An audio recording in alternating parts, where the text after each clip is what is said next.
শেখ হাসিনা তার থেকে আরো বেশি ভুল করেছেন। তিনি মনে করেছেন মোল্লাদের কওমি মাতা হলে হুজুররা আমাকে সাপোর্ট দিবে, ভোট দিবে। বেকুব। শেখ হাসিনা বেকুবের স্বর্গে বাস করেছে, এখনো করে। কালকে একটা দেখে সারা রাত ঘুমাইতে পারি নাই ভাই। ২১-এর বই মেলা, কত আনন্দের মেলা। এবার দেখেছি অনেক বেশি বেশি বই বেরিয়েছে, সাজিয়েছে সুন্দর করে, ভালো লেগেছে। ওয়েদারও ভালো, উদ্বোধন হয়েছে সুন্দর।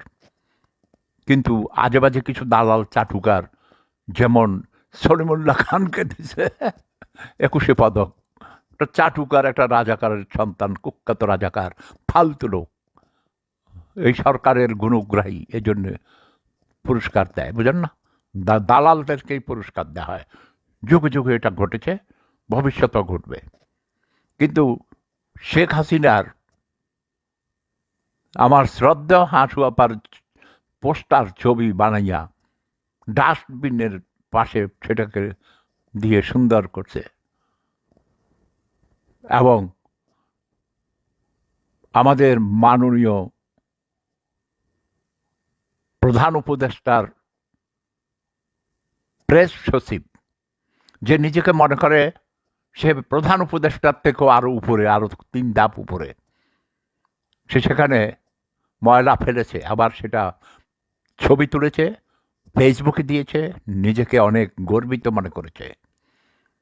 এটাকে আমি দুইভাবে মূল্যায়ন করি। প্রথমটার দেখে কষ্ট হয়েছে, আমার প্রিয় হাসু আপাকে নিয়ে এইভাবে অসম্মান করা, যা তার আগে এই যে বঙ্গপিতাকে, জাতির পিতাকে, বঙ্গবন্ধুকে তার মূর্তি বানিয়ে তাকে অসম্মান করেছে, তার মূর্তি ভেঙে মাথায় উঠে পেশাব করেছে, হাগু করেছে, ভেঙে ফেলেছে।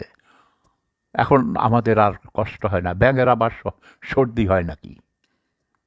শেখ হাসিনার এই কষ্টের জন্যে কোনো কষ্ট হয় না, খারাপ লাগে না, অসম্মান বোধ করি না। কারণ আমরা বাঙালি জাতি, আমরা গোলামের জাত, আমাদের কোনো লজ্জা শরম নাই, খারাপ লাগার আর কোনো জায়গা নাই।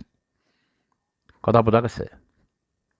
যদিও ছটপট করেছি কখন ভোর হবে, তোমাদের সাথে এসে শেয়ার করব। এই শফিকুল আলম নাম, সে হিরোইন পান করে, কোনো কিছু নেশা করে, নেশা। হিরোইন কি পান করে নাকি আমি জানি না, হিরোইন সেবন করে মনে হয়।